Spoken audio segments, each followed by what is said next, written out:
Hello, listeners, and welcome to Untethering Shame, a podcast where we unravel the intricacies of human emotion and experience with grace and understanding. I'm your host, Kira Wackett, and I'm so excited to be alongside you in this journey. In today's episode, we delve into a topic that resonates deeply with many: shame and its complex interplay with blended families. Joining me in this incredible conversation is Brittney Phillips, a beacon of wisdom and compassion in the realm of stepfamily dynamics.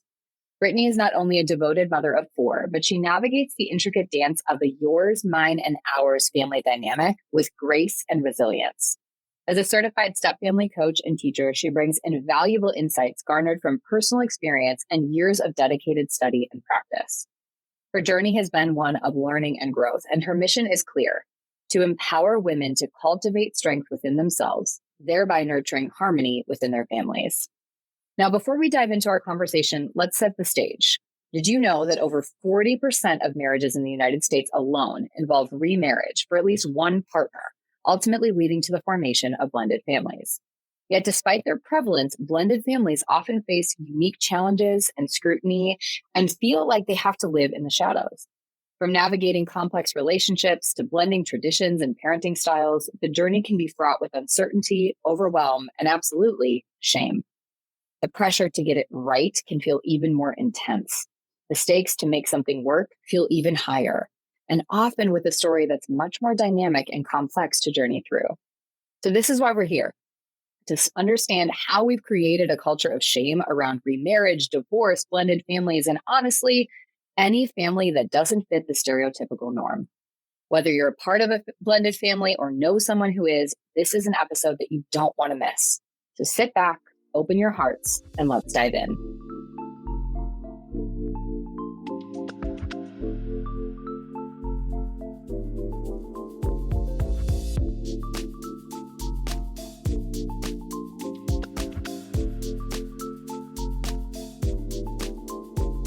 Brittney, welcome to the podcast. I'm so glad that you're here.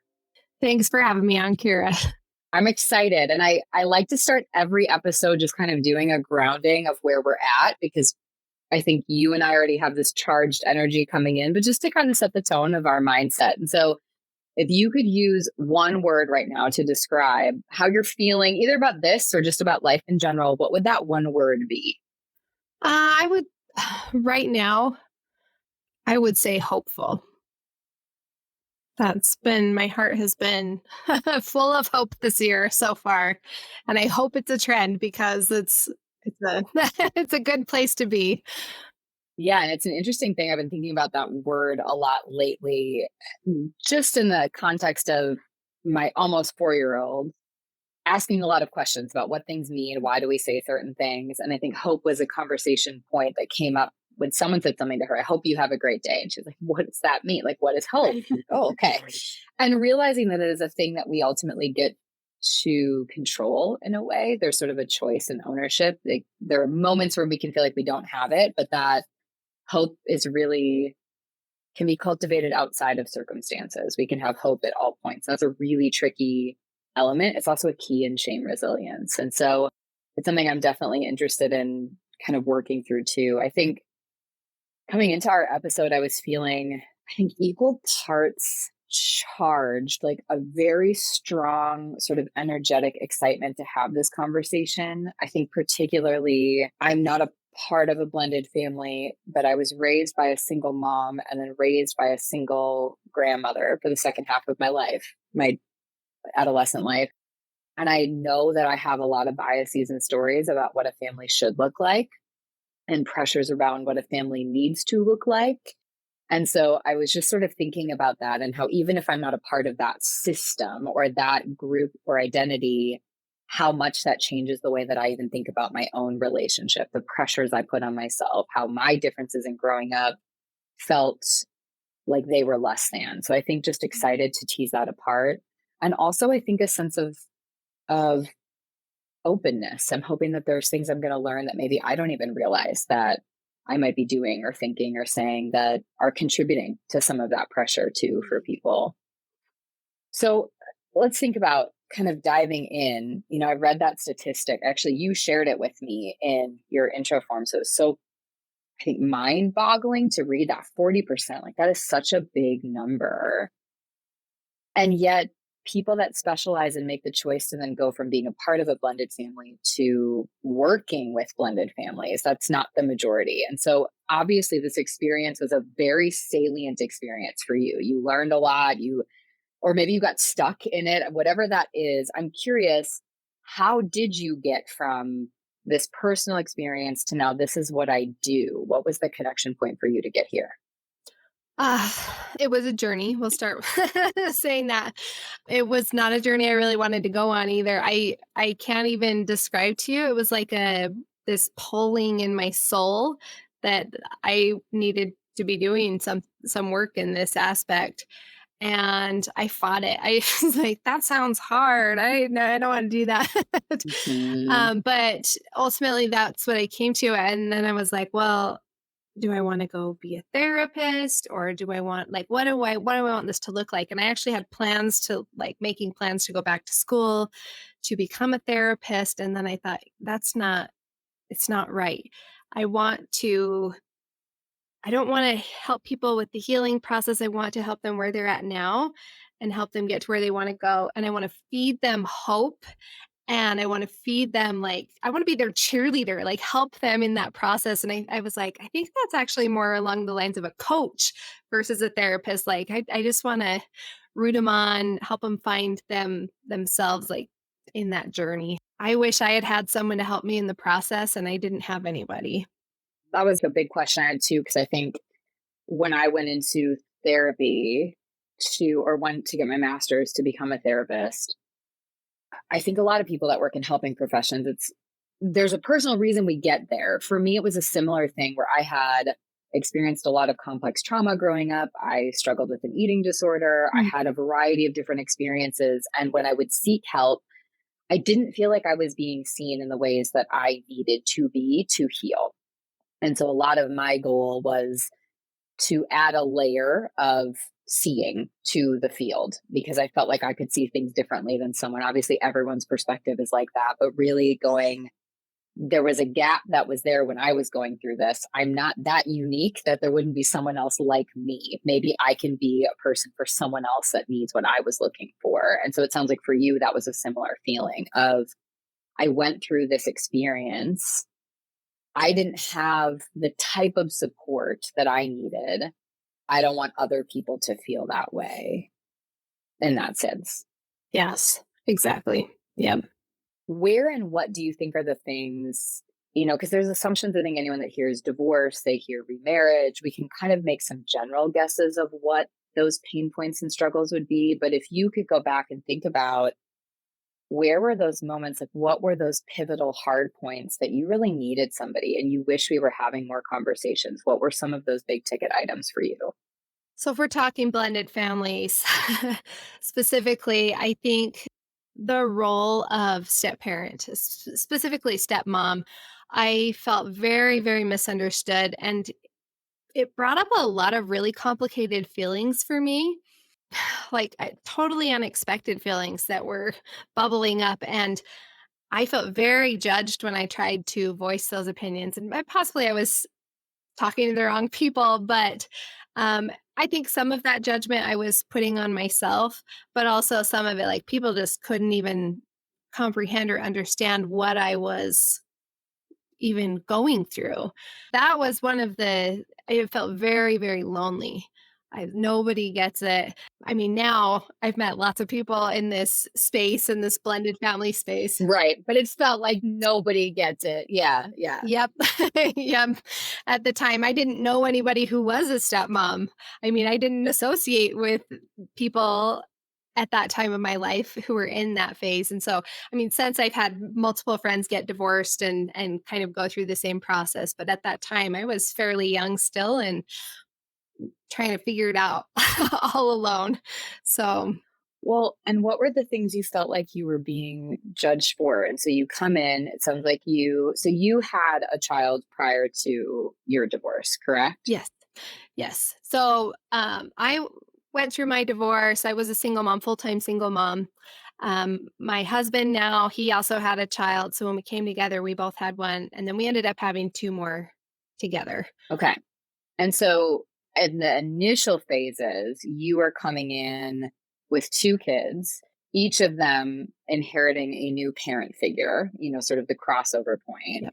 And for you, it felt like there were some big bumps or hurdles around becoming a parental figure to your stepchild. When you think about sort of naming those parts that people didn't quite understand, you felt judged for, what were those big things? Like, what came up for you that you felt like people weren't able to be there for you in the way you needed? I think a big one, and I see it all the time still, like out in on the internet, that you should love that child like your own. And I was like, okay, like I could do that. Like I was a school teacher and I loved those kids, and I thought this will be easy. And sometimes relationships take time, and sometimes they don't go the way we expect them to, or maybe it's not accepted the way you want. It was complicated, and trying to voice that to somebody else, they didn't understand. They're like, "Well, just love them. Like, what's your problem? What's your problem?" Right. And I think for a lot of people, it's not realizing that is reductive. It's reductive to the experience for you, for the children involved, for the coming together of a family unit. And so if you're hearing this, like, you just got to love them, you got to shower them with love, be there for them. And I'm assuming that you're wanting to get it right. You're just wanting this child not to feel like they're going to get lost in the shuffle of what's going on. So my guess is you then love too hard. You love too much. Like, you come in and you're like, I'm going to do it all and I'm going to be great. And because we do this with our babies too. Like, I did that with my daughter. She's going to be 4. I'm still learning how to not love so hard sometimes, to try to force an experience to be the good mom or to be the good enough mom in a given day. And so then Mhm. it felt more like a pressure and a responsibility, I'm assuming, on you to get this all right, instead of this co-owned dynamic between you and your stepchild to navigate together. And the pressure to make it feel smooth, I'm assuming, felt much more overwhelming than you were prepared for. Yeah, yeah, and I was jumping in probably too fast, doing things, and probably stepping on some toes too. I'm sure I haven't ever asked our co-parent, but I'm sure she felt a little bit threatened by how I was coming in some ways, and I could see that now. But at the time, I was like, I'm just being a really good supportive stepmom, right? Not considering that not everybody wants the same things Right. at the same time frame. Yeah. Well, and I wonder too, so growing up, did you have, because you mentioned in your friend group or in kind of your support network, you were the first one that really went through this. But if you go back to being a child, did you have step parents? Did you have friends who had step parents? Was that an experience that you saw even as a kid? No, not that I can remember. So I'm sure I probably knew someone that was in a step family, but it was not openly talked about. So no, my parents are married. They still are, right? Mhm. And almost all of my friends that I can think of off the top of my head, I can't think of any that had a blended family. And did anybody ever talk about divorce or talk about step parenting when you were a kid? Like, did you have an idea of, like, this is a good or bad thing? This is a neutral thing? Like, what thoughts did you have coming in? Yes, I had a lot of of judgments. Oh, I feel ashamed Yeah. because I had those judgments Yeah. about people who were divorced. I just had this idea that wow, they just didn't really try very hard, Right. and so for to even get divorced was a very difficult decision for me to come to because I had to kind of kill some of those mindsets that I had. And it wasn't even like you can get rid of them. You just had to override them enough that you could make the decision you had to, but they were still operating in the background. So you're still coming off of sort of this traumatic choice of going against everything that you thought you were, quote unquote, supposed to do or should be doing. So you already came out of that notion of, I didn't try hard enough. Even if your logic brain knew that wasn't true, I didn't try enough, because that's the story. I should have tried harder. And Right. so how interesting then to come into this role. And obviously there could be ways that came into your marriage as well, but I have to try hard enough here. I have to try at the A+ level to make sure this works, that this is okay. Mhm. Layered with the pressure I think that women have as moms. And you didn't want to not have this child feel like they had everything that they deserved when they were in your home, regardless of what it would be like in your co-parent's home. You wanted that experience for them. And so all of that is coming from your layer of pressure as a woman, as a biased woman in our country, in our culture. Yeah, it kind of feels like obviously then you would struggle and you would feel alone in that Mm. because you're the problem according to the norms in our culture. Like you should have tried Yes. harder and made it work and just sucked it up and you didn't. So fix the rest of it and make sure that no one else is hurt or inconvenienced along the way.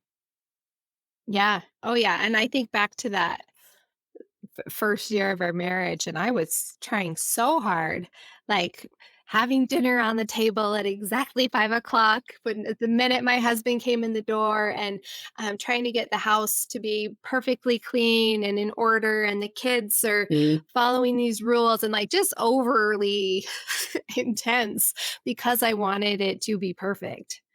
yeah. Yeah. Well, in your mind, if it wasn't, then what?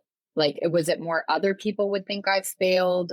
Like, then this marriage wouldn't last? Like, what was the fear that was really driving that I need to be perfect? It's probably a mixture of, but I think a lot of it just came from me. I tend to have some perfectionistic qualities, like I have to gain my worth, and so I had to, like, gain my worth in this family too, that, like, prove that I'm okay enough Yeah. to be here, and yeah, yeah, yeah. Well, and how interesting I think as we think about sort of the layers of this, then you come in and you have all of this pressure and you can tell you're not doing it. And I use right more so in the context of what was right for you and this child and Mhm. like how to show up in a meaningful way for the two of you, how to allow space, how to, I think, even as a therapist, like one of the things I always have to make more space for is space, is silence, is the opportunity for things to be uncomfortable, not be fixed right away, not to just suddenly be like chugging along. And so that pressure, and again, feeling so lonely in it because we Mhm. still don't really talk that much about it. But this is, even years back for you, the experience was even less talked about. There weren't people around. And so I can imagine that wanting to talk about those problems, wanting to talk about those pain points, you didn't want to call attention to this thing that already felt like a checkbox against you. I mean, Mhm. I even feel this now in my marriage with my husband. Like, we are both here committed. This is both of our first marriages. When things are hard, like I've been feeling so disconnected from him lately. Like he works in the emergency department. He's been gone a lot. We've had a lot of big major stressors going on. I felt very alone in a lot of Mhm. it because he's physically gone, but then also mentally and emotionally just depleted from what it means to do his work. And I'm over here depleted from some of my things. I don't want to tell anybody about it because I feel immediately like I have to defend our relationship. Like, but we're not getting divorced. I do. Nothing's going to happen. Like, we're okay. We're safe. We're fine. This is just a thing. So you don't even want to tell people that because you're Mhm. so afraid of the judgment they're going to make about your relationship. And I think in turn, then the judgment they're going to make about you. And I think that everybody struggles with, but I do think that is more of a pressure culturally on women in a lot of relationships and dynamics, particularly in heteronormative relationships and ideals of that pressure sort of on you. Like you're the one that's putting dinner on the table, trying to make sure the structures are happening, making sure the kids are happy, making sure that you are performing at that A+ level to make sure that everything is okay. And that weight, I think we carry so much alone and we don't realize how much if we all just talked about when things were hard how freeing that could be. Again, whether you are remarried in a blended family, divorced, in your first marriage, not partnered at all, like there is an overlap of feeling like we're all trying to defend against some assumption and judgment that we've projected out into the world will mean that then we're not good enough and people won't want to be around us or they'll think less of us in some way. Yeah. Oh, yeah. I that totally resonates. Well, so then what do you feel like were the biggest things that you had to go through and learn? Because it sounds like a lot of that was sort of trial and error for you of realizing I'm doing this thing, it's not working. I've got these biases, I've got to let them go. Like there was a lot of deep work you had to do. So, what were some of those key points that you realized, oh, this is a hurdle that maybe other people are going to go through, or these are things that I need to figure out how to work through so that I can not be so shackled to these pressures and shame. Yeah. Oh, there were so many so many things, but I think my health started to like take a hit because of all the stress and the anxiety. And I actually had done a lot of work with my therapist before I got into another marriage. And so I thought, oh, healed, check, right? I'm Yep. good. Yeah. Woo. Yep. Ready and, for it. Yep. and then I'm in a marriage all of a sudden, and all these triggers, everything's coming back up. And like I'm having nightmares, like post traumatic stress, all the things are coming up for me. And I'm like, I am broken. This is all my fault. Like everything's wrong with me. And it just turned into this terrible cycle of like shame and self doubt and like just me attacking me, like beating Yeah. myself down to the ground. And so it really was me holding me back in my blended family. So as I was able to like pull myself back up, like work on taking care of my needs and like speaking up, speaking my opinion, setting some boundaries, right? So some of those really basic things that I was not practiced in. That was scary, but that's really when I started to make Hmm. any progress forward. Well, and it sounds like, in a similar vein, I think a lot about the pressure I have put on myself. I think because I'm a therapist and I'll say, well, then like I should be able to handle this. I shouldn't have any problems with boundaries. I should be able to be assertive here. Like, why am I not able to be like, if I lose my, and I don't even want to say like temper because I don't get mad. I get like curt. Like I don't show up to interactions with my daughter the way that I would like to, the way that me and my Mhm. full energy presence could. But when I'm depleted, I'm just not that great at it. I get very curt. It's like, just, I'm done having this conversation. Go to bed. Like we've talked about it 84 times. You're pushing a boundary. Just stop talking. I need to not see you right now. Like that's the feeling. And we all Yeah. know that as moms, like this comes up and we all know what that feels like. And so it sounds like a lot of that is, like you said, there was some parallels probably to your first marriage. There were probably some parallels to relationships before that you had, parallels to you in a business world and you in friendships. Like it's a lot of realizing how you show up to relationships to allow yourself to be seen and taken care of and to not put the burden of responsibility entirely on you. And then that added layer of coming into this new relationship, the pressure. And I think it probably, I'm making an assumption, you obviously worked with women that maybe they aren't in, like becoming a step parent right away. Maybe it is purely that they had kids and it's a step parent Yeah. coming in. And so maybe it looks different, but I think it would still feel like, okay, I've got to make this marriage work, or I've got this, and like wanting to be, I think, the smoother, whether it's like the relationship with, like, I'm assuming that if we asked your husband, his pressure looked very different than yours did. The amount of pressure, the Mhm. story he put on himself. And then I'm also betting you would put pressure on yourself to make sure that that was smooth. Like, I got to make sure that one is smooth. I've also got to make sure this one over here, this crisscross to this side, and my stepchild, that's really smooth. And that's this like overwhelming layer that I think complicates the very normal experience we all go through as parents, as partners, as friends, of realizing we literally cannot be it all for everyone at all points in time. And that doesn't mean we're Mhm. doing something wrong. And it sounds like that was sort of the big lesson for you in a lot of what you had to do. Yeah. Yeah. It was. Yes. I couldn't be a people pleaser anymore. Right. And that was really uncomfortable. And that's what had to change. And so when people are like, well, what was so hard? I was like, I was holding us back. Yeah. It was Right. me. Right. Do you think from the step parent side too, because I don't like when my daughter doesn't like me. Again, she's only 4, so I know it's going to get bigger as she gets older. But I'm okay with it because I recognize from the time she was 0 days old, or I guess 1 day old, my job has been a very specific thing. Like I have gotten used to what my role is, and my role is not to be her friend. My role is to be her mom. And that sometimes Mhm. means being willing to be unliked, to be hated, to have her be upset at me, whatever that is.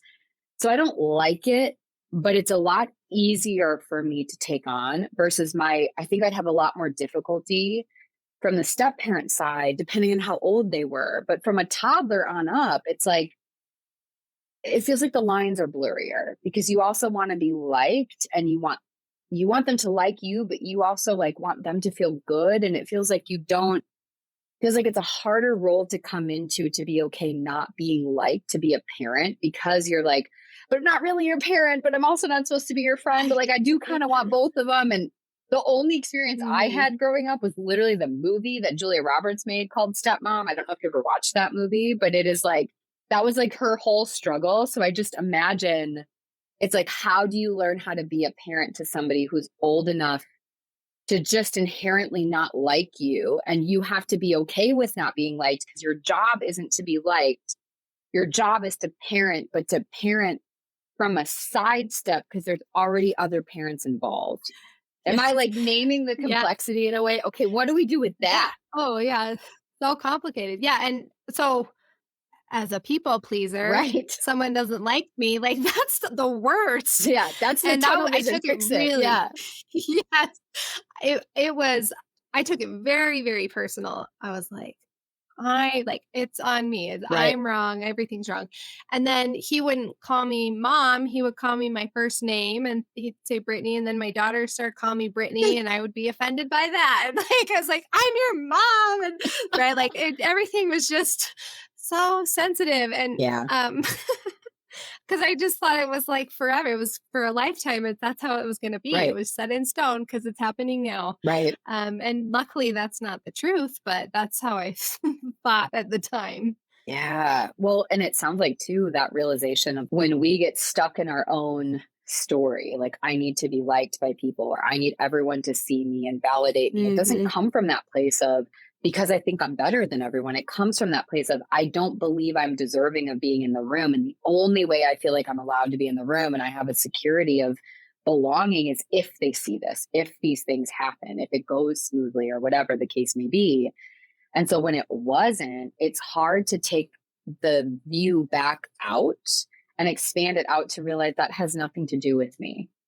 That has nothing to Yes. do, like, he's not doing this to be hurtful to me. He's doing this because he's making sense of a situation that is overwhelming for adults to have to navigate, not just for little Mhm. brains. And then your daughter is like, just a little mimic machine and just like trying to navigate an also complex situation and experience. Yes. And so they're not waking up going, gosh, how can I make Brittany feel like crap today? They're just waking up trying to function in a world that is so hard. But our shame can't see that. It just sees this is Mm. now an attack on my worth and value. And I'm now it stands out. Now everyone's going to see that I'm not doing good enough. I'm not worthy. I either need to try harder. So we dig ourselves into a deeper hole, or we almost become apathetic and we just assume we're never going to be enough. Both sides Mhm. lead to interpersonal distress, internal distress, anxiety, overwhelm. And so where did you find yourself before you got to that point of like, I have to stop people pleasing? Did you fall kind of on one of those sides, more or less? Uh, I don't know where I was at, exactly. I just know that I was the victim. Hmm. Everything was happening to me, and a lot of internal stuff was going on, but also I was worried, like, well, what are other people gonna think? Yeah. Like, I had all the best intentions, and so good intentions in my mind were like, should get me really Right. far. I wanted to be like super supportive and helpful and loving, and Hmm. he doesn't want that. And so Right. what are the neighbors gonna think? Like they're gonna think I'm the evil stepmom. Right. And I'm trying really hard. Like so it was just very I was I was just a mess. Yeah. We'll say that. And that is, I think, something people can relate to in so many levels because there's that fear of like, you're right, you had great intentions, and those great intentions were layered with the shame and the ego, where it was ultimately serving of you and your story. And that's so hard to admit out loud. Like, no one wants to say that. Like, ultimately, I was ruled by my ego and by my shame. And I wasn't really thinking about that. Like, I was more worried about what the neighbors would think than just like showing up in those moments. And without that humility and honesty, I don't think we have the opportunity to change the narrative. I'll have those same feelings. It's the kid having a tantrum at the store. Anybody that's ever been around a kid Yes. having a tantrum, whatever parent, caretaker, whoever's with them, they are so panicked about the judgment that people are making. I had a moment where I didn't handle something the exact way I wanted to. I came home and I was like, Jordan, do you think that people think I'm a bad mom? Do you think that did I raise my voice? Did I not handle that well? And he's like, no, you were just a parent doing something really hard. I don't think anybody cared. Like, I don't think anybody was paying attention to you. Like, it was a bunch of other parents at the park that probably were like, I feel ya, and then went right back onto their day because we've all been there. But you forget Right. that. And you didn't have that lens of anyone else with a similar story. So, because then it also starts to feel so singularly your story that when you don't have that Mhm. relatability, it's hard to imagine someone else being able to see that, somebody else being able to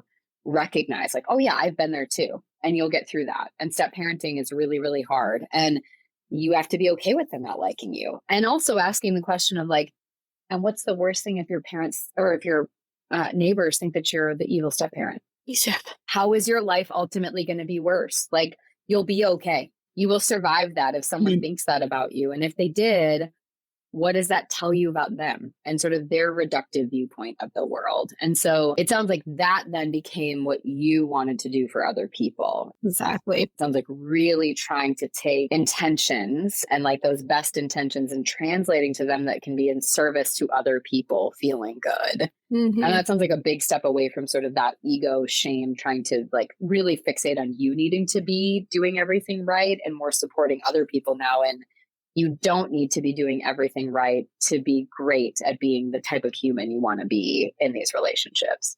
I actually remember we were probably only married 10, maybe 11 months, and I took my daughter to a dance class, and I happened to find out that one of the other moms was in a blended family, and I was like, tell me everything you know. Like, I need to know all the things. I don't know anybody else in this situation. And she was just a couple years ahead of me. And I was like, please tell me it's going to be okay. Like, was it hard for you or we just messed up? And she's like, yeah, it was hard.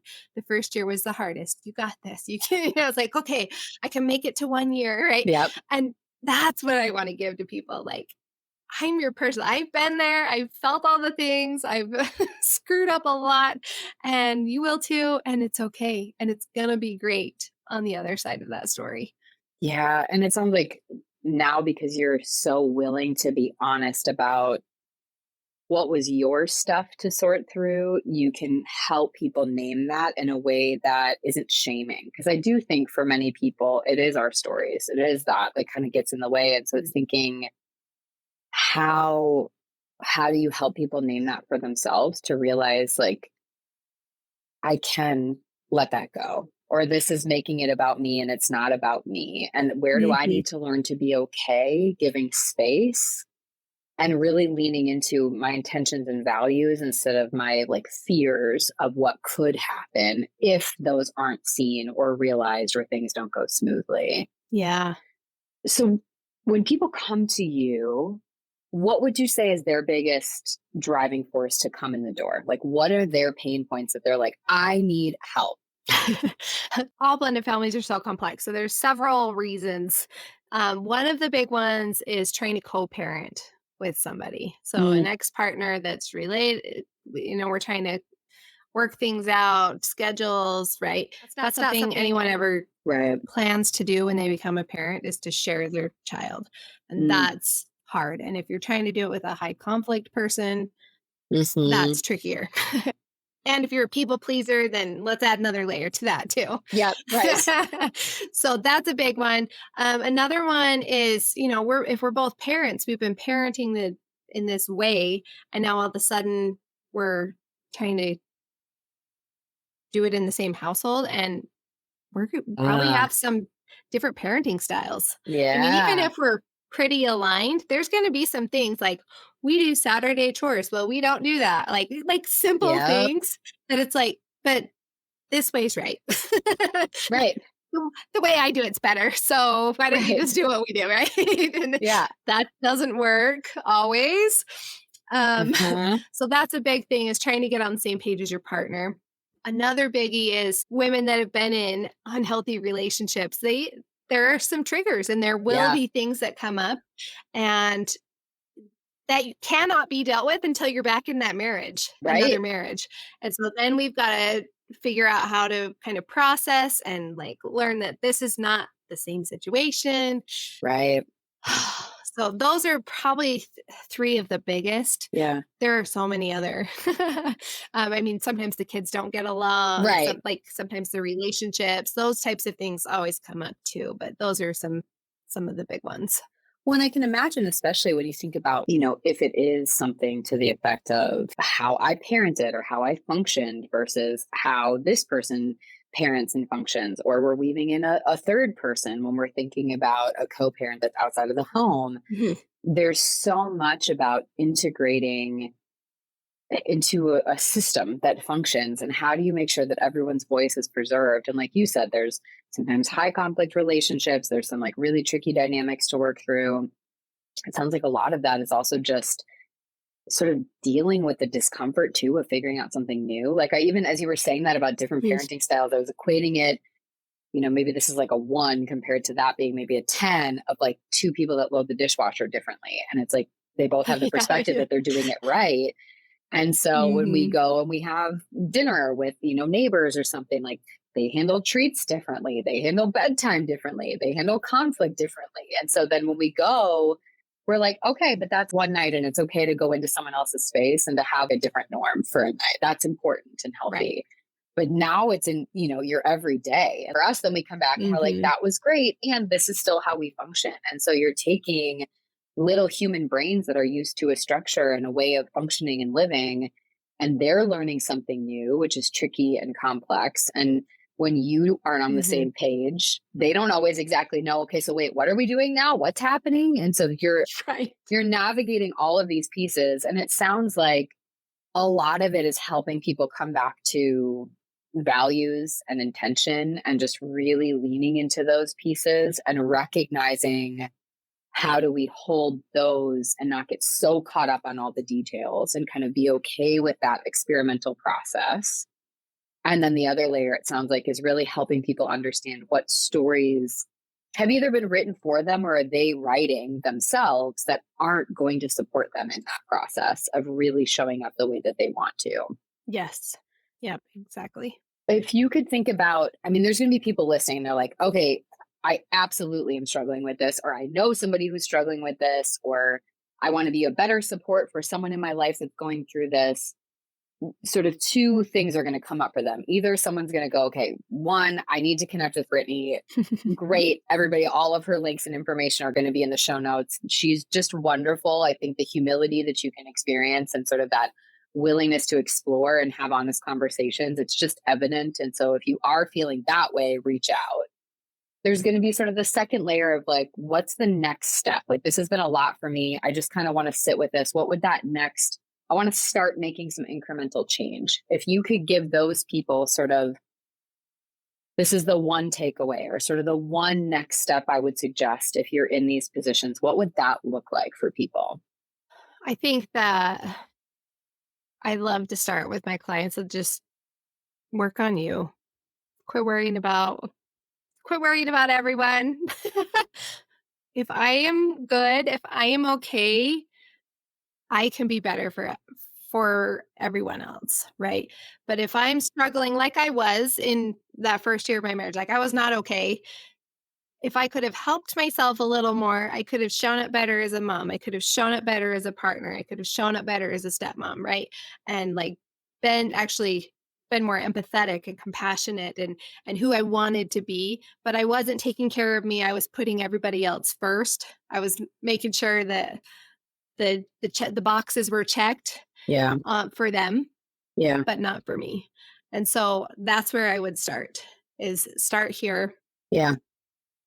then work on your marriage, because if that's not there, it's gonna fall apart. Yeah. That's holding your family together. When those 2 things are in place, like, everyone wins in the blended family. Yeah. And I think that's such a powerful way for people to think about it too, is really sort of locus of control and then radiating that out. And so if you think about the individual, and we all Mhm. struggle with this again, regardless of our circumstances, but it's that notion of taking care of yourself versus taking care of everyone else. Because when you are taking care of everyone else like that, it is still in service of the self, just through that negative lens that I need everyone to be okay, so I'm okay. Yes, And yeah. instead, it's that shifting to I don't need to take care of everybody else for me to be a part of the collective. I do need to take care of me and take ownership of my well-being to start to be okay with them taking care of theirs, but also so then when I do show up in these relationships, I can be there in service of them because I'm rooted to me. I'm not looking to them to be okay, so I'm okay. And Yeah. so it sounds like that piece. And then again, then what's the next zone of influence? And from that parenting perspective, really coming in of who's on the team to support all these little people that we're trying to raise with love and kindness and safety in the world. And how do we get that in check? And again, going back to those stories, where are we silencing our voice? Where are we not asserting ourselves? Where are we pretending things are fine? Where are we projecting conflict because of old stories that we have? Mhm. And how do we release those? And then it sounds like sort of that third piece of building those relationships with kids, with other people in the community. That sort of is the tertiary that naturally will fall in line more once we've done those first two things. Yep. Yep. Absolutely. I love this. I think I really just want to acknowledge your willingness to talk about these things. And I think, again, just that naming of it being that like everything like is happening to me. I really think we have this fear of saying that because we're so afraid then again of what people are going to think about us. They're going to think we're being selfish or they're going to judge us. And it's like that's what Mhm. when we get stuck in that shame, that people pleasing, that burnout, like that is the source of it is we feel like we have to control everything and yet are in control of nothing. And so just I Right. really want to celebrate you taking that space to name that to hopefully create ripples so more people, regardless of whether it's in a blended family or not, can say that too and say, and that doesn't make me a bad person. It means I'm a human. And naming it as my willingness to now do something about it. Is there anything that you didn't get a chance to say? Any lingering pieces that you're like, gosh, I just really want to put this out in the space before we would hit end for today? The biggest message I want to get out into the world is that blended families are not broken, that Mhm. they can be your greatest blessing. And yes, it is hard, but most great things are a little bit difficult, at least for a part of it. And so I fully believe that if this is something that you want, it can be your greatest blessing and it will grow you as a person. It will make you Mhm. better in so many ways that I mean, it's just invaluable. I love that. And I think talking yourself out of the notion that you can't do it, it's going to be too hard, or you should stay in your first marriage because that's what people Mhm. do. And it just means you didn't try hard enough. Like all of those stories, and realizing at the end of the day, any relationship we have with anybody is hard. It would be easier if we didn't need anybody. And that's not how humans are designed. And so realizing all relationships are hard, which relationships are hard and in line with who you want to be and how you want to connect with the world. And it sounds like for you, it's helping people recognize the bravery that comes in making a choice to try again, to build something that really is in service of that, and how beautiful that can be when people show up fully. Yep, exactly. Yep.